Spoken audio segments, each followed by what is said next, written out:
This is The Peace of Wild Things by Wendell Berry. When despair for the world grows in me, and I wake in the night at the least sound in fear of what my life and my children's lives may be, I go and lie down where the wood drake rests in his beauty on the water, and the great heron feeds. I come into the peace of wild things who do not tax their lives with forethought of grief.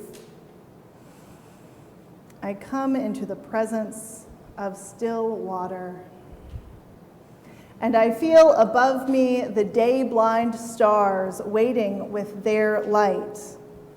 For a time I rest in the grace of the world and am free.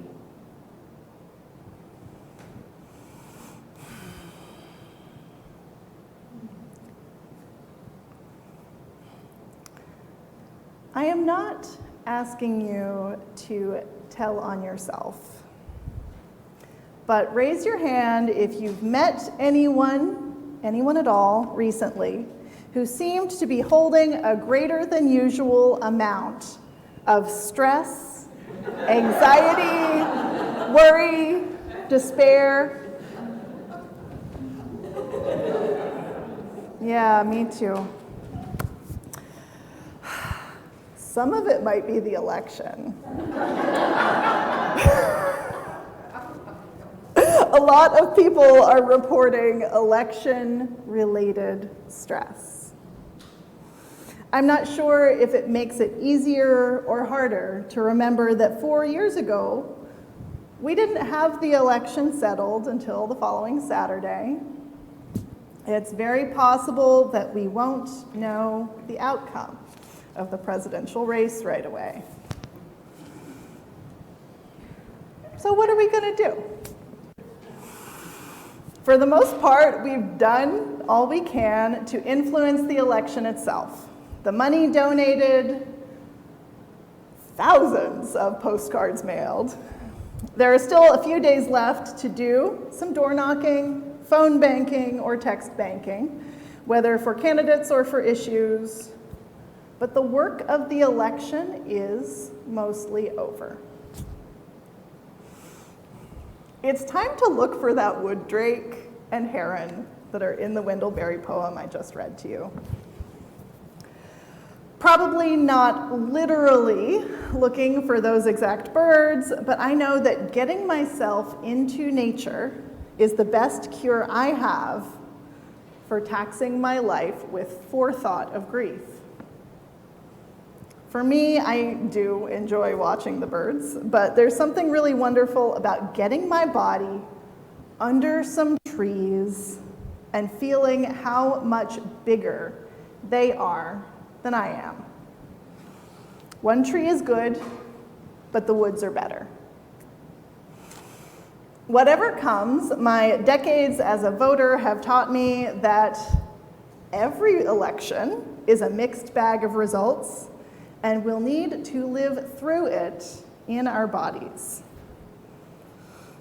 A group of people in our congregation are meeting weekly to explore the practices in Resmaa Menakem's book, My Grandmother's Hands, Racialized Trauma and the Pathway to Mending Our Hearts and Bodies.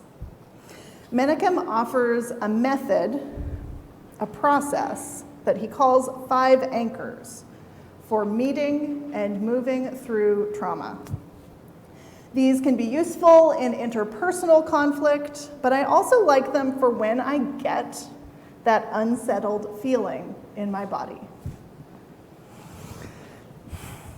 Anchor 1, settle yourself to quiet your mind, calm your heart, and settle your body. Any of those settling techniques we talked about with the kids are a great way to do this if you can. But if you're about to have a fight with your coworker, maybe it's not the best time to start humming or butterfly tapping. You'll still need to breathe. So begin by bringing some attention to your breath Sit down, set anything that you are holding down, do whatever you need to do to take care of your body. Have a sip of water, take off your sweater if you're feeling hot, or just go to the bathroom to get a few minutes alone. Remind yourself that you've got this. You don't have to react impulsively. Anchor 2. Simply notice the sensations, vibrations, and emotions in your body instead of reacting to them. What does it feel like to be in your body right now? How do your clothes feel against your skin? What does your breath feel like as it moves in and out of you? What is the temperature of the air? Inside your body, where do you feel tight? Where do you feel heavy? Where do you feel hot or buzzy or tingly? Do you have pain? Is there a part of your body that feels ease? What emotions do you feel inside your body? What do they feel like? Don't do anything about them. Just for a second, notice them. Anchor 3. Accept the discomfort and notice when it changes instead of trying to flee from it. This can be hard because we've been trained for comfort. Given the option, most of us would rather be comfortable than uncomfortable. Our bodies are wired to keep us safe, and discomfort might make us nervous that we're about to be in danger. If you're trying to tell whether you're facing discomfort or danger, look around. Is there a physical threat? Usually not, but if there is, get out of there. Check your body again. Is there something dangerous happening inside your body? If you're physically unwell, get medical attention. We're not accepting actual danger here. Always take care of yourself. But when there's discomfort in you, maybe you feel sad or angry or ashamed or nervous, see if you can stay with that feeling. Maybe even accept that it's trying to protect you from something, that whatever is happening now is reminding part of you of a thing that happened before. Accept this discomfort as a protective part of yourself, and give yourself permission to be curious about it. As you observe it, it will change. Don't hold tight to it, let it move through you. Anchor 4.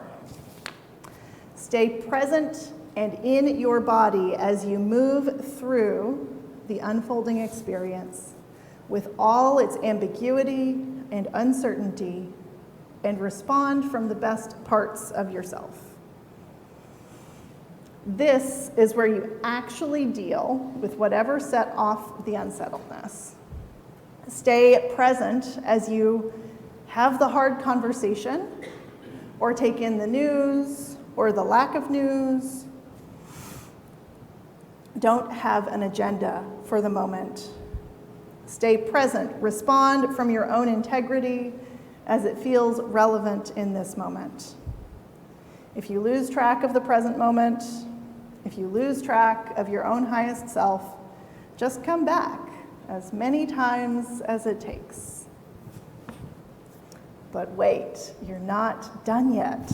Anchor 5, safely discharge any energy that remains.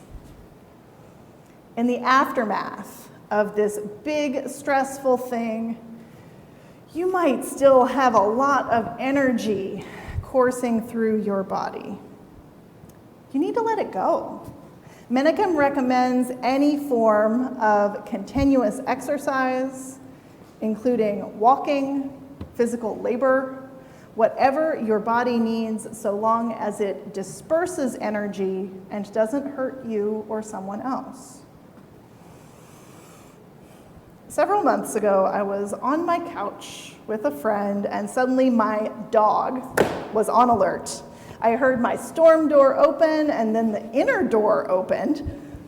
I hopped up, reminded myself that I was safe and in my own house, met the opening door to find my neighbor from 2 doors down trying to bring his groceries and a big bucket of kitty litter into my house. He realized he was in the wrong place, apologized, and went to the correct door. I closed my door, returned to the couch, and collapsed against my friend in laughter and just let it wash over my body. The laughter was the energy dispersing. If I told you back in September that I have begun boxing, and this is why. Not to fight off intruders bearing kitty litter, but to have that energetic discharge. I've historically preferred energy gathering sorts of movement like yoga, but I'm realizing that they don't meet all of my needs. I feel better able to take on those middle anchors, noticing, accepting, and staying present when I make those soothing and settling practices and energy discharging practices part of my regular routine. Getting myself under the trees, if not with the wood drake and the heron, to settle myself. Boxing to release the energy. And in the middle, paying closer attention to my body, accepting my feelings as what they are, and rolling with whatever comes. So, what are you going to do this week? What is your plan? I hope you vote if you're eligible, of course, but how are you soothing yourself? Maybe you also get under the trees, or watch nature videos, or pet your cat. Maybe you take a bath and eat some ice cream at the same time. Highly recommended. Maybe you have some favorite movies queued up or books to read. And how are you dispersing the energy that builds as you meet all of these moments one by one? Going for a run or a walk, having a dance party, playing a drum, or even finding some absolutely ridiculous nonsense comedy that makes you laugh beyond all reason. There's a reason people share weird memes. Take care of yourself. It is okay to turn off the TV or radio, to stop refreshing the news website. The news will still be there when you're ready to come back to it. This, too, is an important part of soothing the body. You wouldn't stand in front of an air conditioner when you're cold, or in front of the fire when you're already hot. You don't have to hold yourself in the way of that endless stream of news. Take care of each other. I would like you to make 2 phone calls this week. Usually when I tell you to make phone calls, it's to your elected representatives on behalf of your beloveds. This time I'm asking you to check in with your beloveds in this election week. The first phone call is to someone who comes to you with all of their worries. Don't wait for them to call you, just call them and tell them that you're thinking of them. The second phone call is to the person who holds your worries.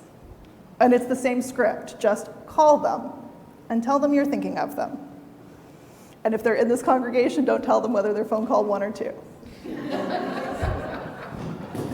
If either phone call goes further, That's great. Stay in the present as you talk, as you listen. If you're not sure who those people are for you, just reach out to 2 people you know. This is no time to try to go it alone, and simply reaching out helps us remember that we are social creatures meant for community. Whatever comes, don't skip your regular community events unless your group decides together to join a bigger event. Trust people with how you really are, with the intention of being honest, vulnerable, and kind. This is no week to skip your exercise class, your regular therapy appointment, your art group, your lunch bunch. These communities are essential and part of how you will stay grounded. And we're your community too. Whether the outcome of the election is known or unknown, we'll have a community night here at UUSA on Thursday. Pizza, games, crafts. RSVP by Wednesday to make sure we order enough pizza. It will help for us to be in community together. And if you have a friend who needs some community on Thursday, please bring them. This is not an exclusive event. Whatever comes, we meet it together. We don't wait until we're perfect or the world is perfect to come into community. It's an ongoing process of coming back to community and to our own highest selves, over and over, a practice rather than a product, staying present and grounded and real. We are facing a week of unknowns, but what I do know is that this is a community of care. I know that even when we love imperfectly, we remain committed to love in our practice and as our highest goal. Grounded in love, with love at our center, we will meet the moments as they come.